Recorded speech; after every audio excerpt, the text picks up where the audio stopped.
नमस्कार दोस्तों, किस्सा गोई में आपका स्वागत है। गोदान उपन्यास की श्रृंखला में आगे बढ़ते हुए आज हम पढ़ते हैं गोदान उपन्यास का भाग 8। आइए देखते हैं कि गोदान में आज की कहानी क्या है।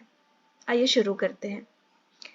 उधर गोबर खाना खाकर अहिराने में पहुंचा। आज झुनिया से उसकी बहुत सी बातें हुई थी। जब वह गाय लेकर चला था तो झुनिया आधे रास्ते तक उसके साथ आई थी। गोबर अकेला गाय को कैसे ले जाता? अपरिचित व्यक्ति के साथ जाने में उसे आपत्ति होना तो स्वाभाविक ही था। कुछ दूर चलने के बाद झुरिया ने गोबर को मर्म भरी आंखों से देखकर कहा, अब तुम काहे को यहाँ कभी आओगे? एक दिन पहले तक गोबर कुमार था। गांव में जितनी युवतियां थीं, वह या तो उसकी बहनें थीं या भाभियां। बहनों से तो कोई छेड़छाड़ क्या ही हो सकती थी। भाभियां अलबत्ता कभी कभी उसे ठिठोली किया करती थीं, लेकिन वह केवल सरल विनोद होता था। उनकी दृष्टि में अभी यौवन में केवल फूल लगे थे। जब तक फल ना लग जाए उस पर ढेले फेंकना व्यर्थ की बात है। और किसी से प्रोत्साहन ना पाकर उसका कौमार्य उसके गले में चिपटा हुआ था। झुन्या का वंचित मन, जिसे भाभियों के व्यंग और हास विलास ने और भी लोलुप बना दिया था, उसकी कौमार्य पर ही ललचा उठा। और उस कुमार में भी पत्ता खड़कते ही किसी सोए हुए शिकारी जानवर की तरह यौवन जाग उठा। गोबर ने आवरणहीन रसिकता के साथ कहा, अगर भिक्षुक को भीख मिलने की आशा हो तो वह दिन भर और रात भर दाता के द्वार पर खड़ा रहे। झुनिया ने कटाक्ष करके कहा, तो यह कहो कि तुम भी मतलब के यार हो।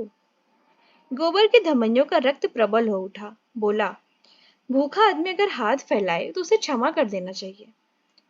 झुनिया और गहरे पानी में उतरी। भिक्षुक जब तक 10 द्वारे ना जाए उसका पेट कैसे भरेगा? मैं ऐसे भिक्षुक को मुंह नहीं लगाती।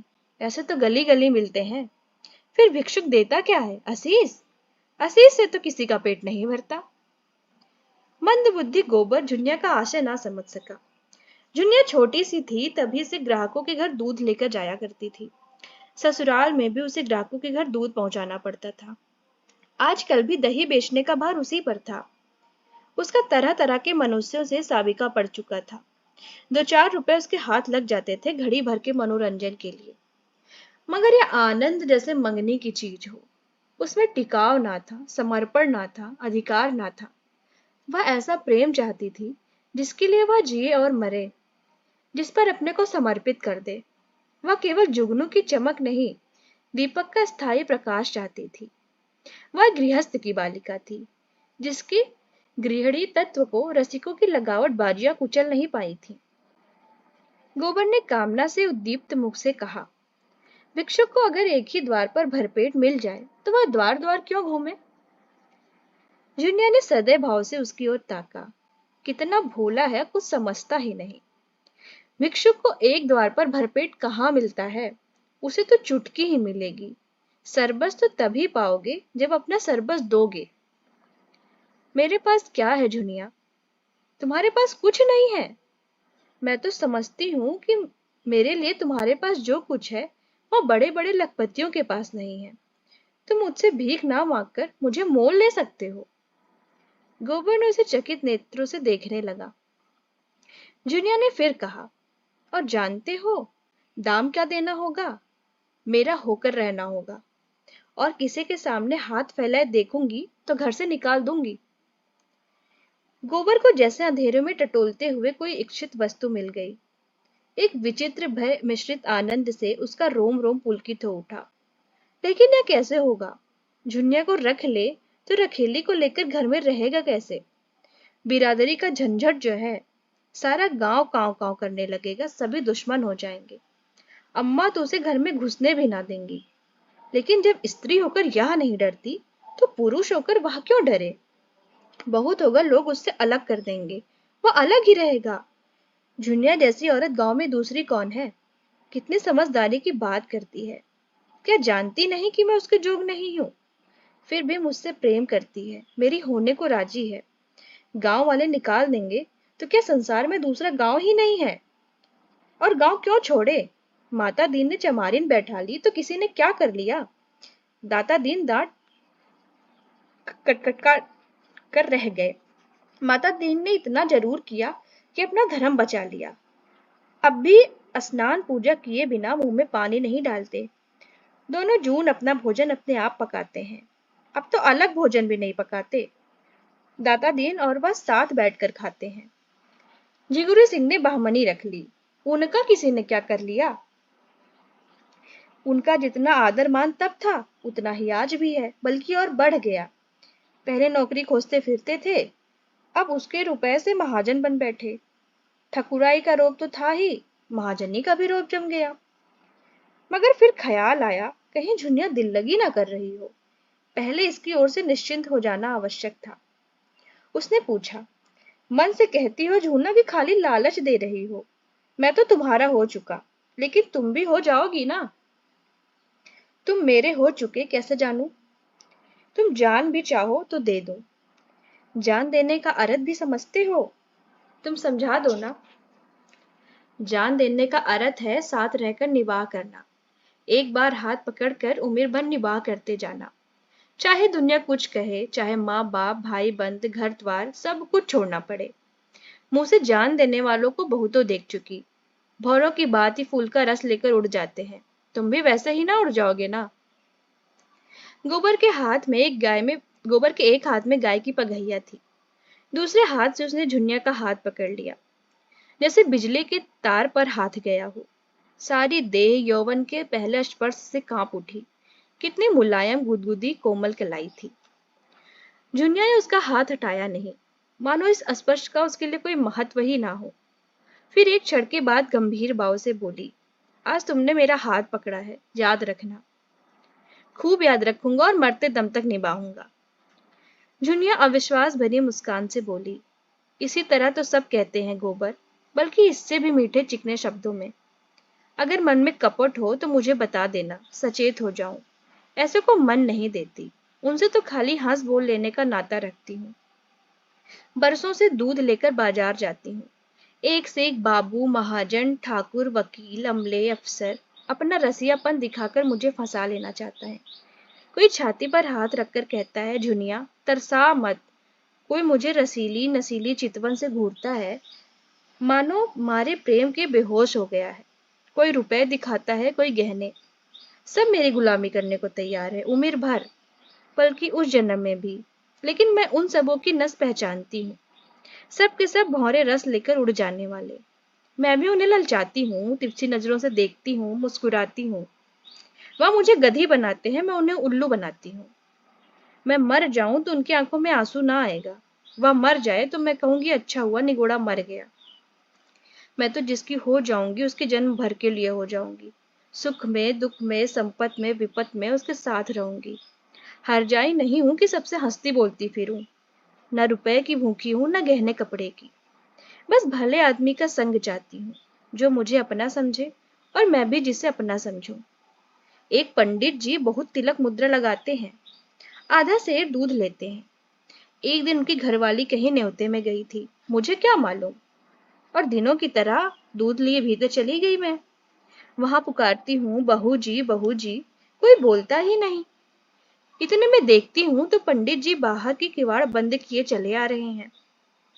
मैं समझ गई इसकी नीयत खराब है। मैंने डांट कर पूछा, तुमने किवाड़ क्यों बंद कर लिए? क्या बहू जी कहीं गई हैं? घर में सन्नाटा क्यों है? उसने कहा, वह एक न्योते में गई हैं, और मेरी ओर दो पग और बढ़ाया। मैंने कहा, तुम्हें दूध लेना हो तो लो, नहीं तो मैं जाती हूँ। बोला, आज तो तुम यहाँ से ना जा पाओगी झूनी रानी, रोज रोज कलेजे पर छुरी चलाकर भाग जाती हो, आज मेरे हाथ से ना बच पाओगी। तुमसे सच कहती हूँ गोबर, मेरे रोए खड़े हो गए। गोबर आवेश में बोला, मैं बच्चा को देख पाऊं तो खोद कर जमीन में गाड़ दूं, खून चूस लूं, तुम मुझे दिखा तो देना। सुनो तो, ऐसों का मुंह तोड़ने के लिए मैं ही काफी हूँ। मेरी छाती धक धक करने लगी। या कुछ बदमाशी कर बैठा तो क्या करूंगी? कोई चिल्लाना भी तो ना सुनेगा। लेकिन मन में यह निश्चय कर लिया था कि मेरी देह छुई तो दूध की भरी हांडी उसके मुंह पर पटक दूंगी। भला से 4-5 सेर दूध जाएगा, बच्चा को याद तो हो जाएगी। कलेजा मजबूत करके बोली, इस फेर में ना रहना पंडित जी, मैं अहीर की लड़की हूँ, मुंह का एक एक बाल नोच लूंगी। यही लिखा है तुम्हारे पोथी पत्र में कि दूसरों की बहू बेटी को अपने घर में बंद करके बेइज्जती करो? इसीलिए तिलक मुद्रा का जाल बिछाए बैठे हो? लगा हाथ जोड़ने पैरों पड़ने। एक प्रेमी का मान रख दोगी तो तुम्हारा क्या बिगड़ जाएगा झूना रानी? कभी कभी गरीबों पर दया किया करो। नहीं भगवान पूछेंगे, मैंने तुम्हें अपना इतना रूप धन दिया था, तुमने उसे एक ब्राह्मण का उपकार भी नहीं किया, तो क्या जवाब दोगी? बोलो। मैं विप्र हूँ, रुपए पैसे का दान तो रोज ही पाता हूँ, आज रूप का दान दे दो। मैंने यूं उसका मन परखने को कह दिया। मैं 50 रुपए लूंगी। सच कहती हूँ गोबर तुरंत कोठरी में गया और 10-10 के 5 नोट निकालकर मेरे हाथों में देने लगा। और जब मैंने नोट जमीन पर गिरा दिए और द्वार की ओर चली तो उसने मेरा हाथ पकड़ लिया। मैं तो पहले से ही तैयार थी। हांडी उसके मुंह पर दे मारी। सिर से पांव तक सराबोर हो गया। चोट भी खूब लगी। सिर पकड़कर बैठ गया और लगा हाय हाय करने। मैंने देखा अब यह कुछ नहीं कर सकता, तो पीठ में 2 लातें और जमा दी और किवाड़ किवाड़ खोलकर भागी। गोबर ठट्ठा मारकर बोला, बहुत अच्छा किया तुमने। दूध से नहा गया होगा, तिलक मुद्रा भी धुल गई होगी, मुझे भी क्यों ना उखाड़ ली। दूसरे दिन मैं फिर उसके घर गई। उसकी घरवाली आ गई थी।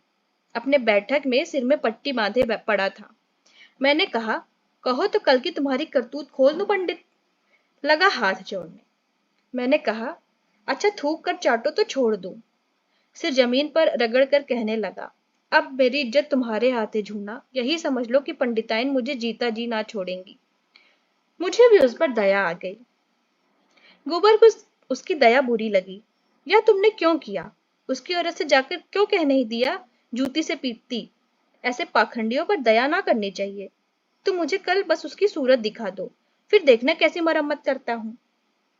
जुनिया ने उसके अर्ध विकसित यौवन को देखकर कहा, तुम उसे ना पाओगे, खासा देव है, मुफ्त का माल उड़ाता है कि नहीं। गोबर अपने यौवन का यह तिरस्कार कैसे सहता।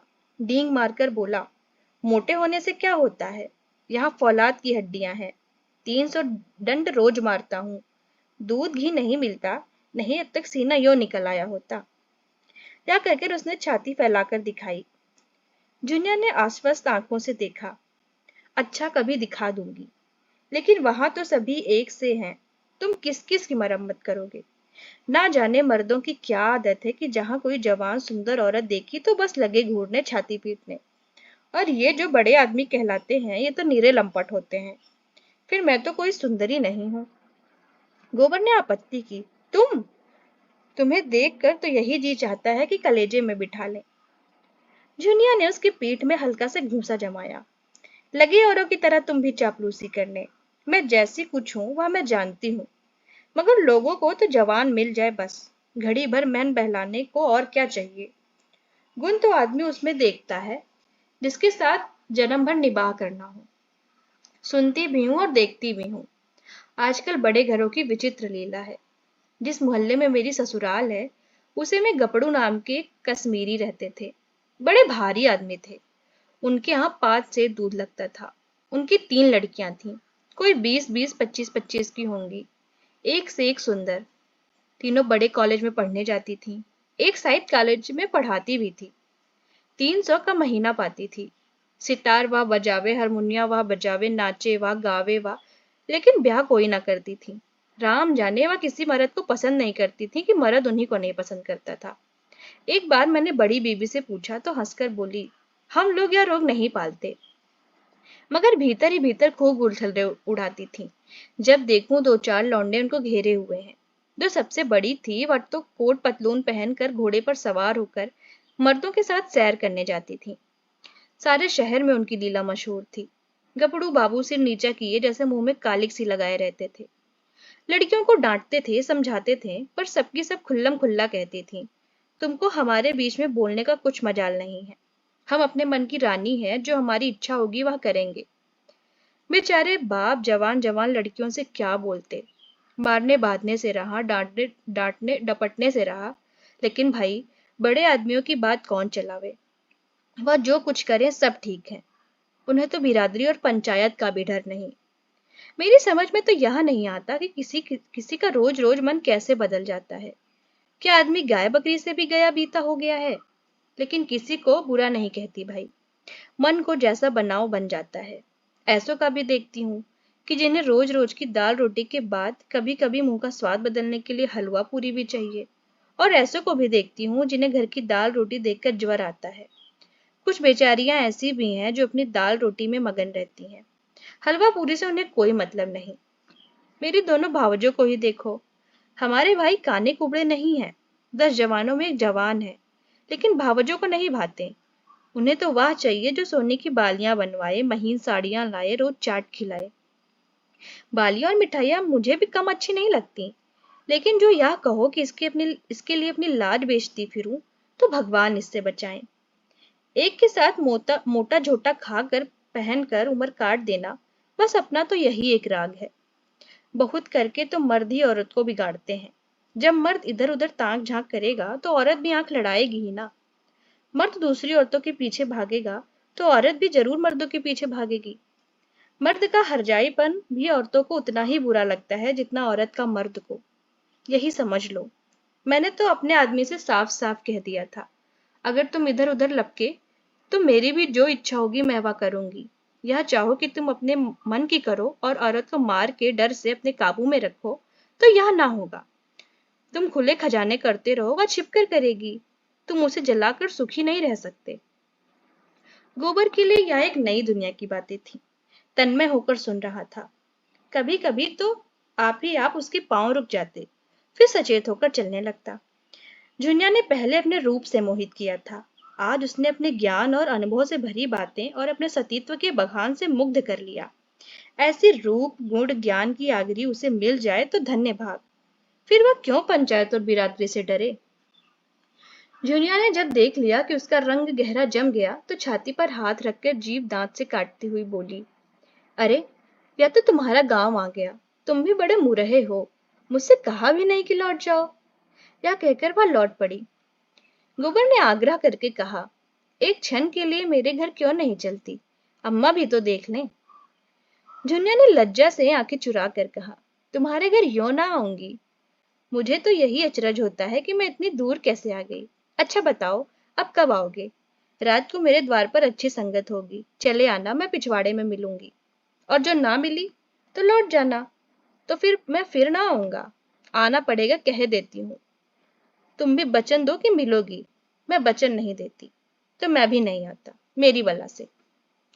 जुनिया अंगूठा दिखाकर चल दी। प्रथम मिलन में ही दोनों एक दूसरे पर अपना अपना अधिकार जमा चुके थे। जुनिया जानती थी वह आएगा, कैसे ना आएगा। गोबर जानता था कि वह मिलेगी, कैसे ना मिलेगी। गोबर जब अकेला गाय को हाँकता हुआ चला तो ऐसा लगता था मानो स्वर्ग से गिर पड़ा है। दोस्तों, आज यहीं तक आपने देखा कि गोबर जुनिया के साथ बातें करता हुआ आया। अब देखते हैं कि अगले भाग में क्या होता है। जानने के लिए जुड़े रहिए हमारे साथ और देखिए गोदान का भाग 9। तब तक के लिए धन्यवाद।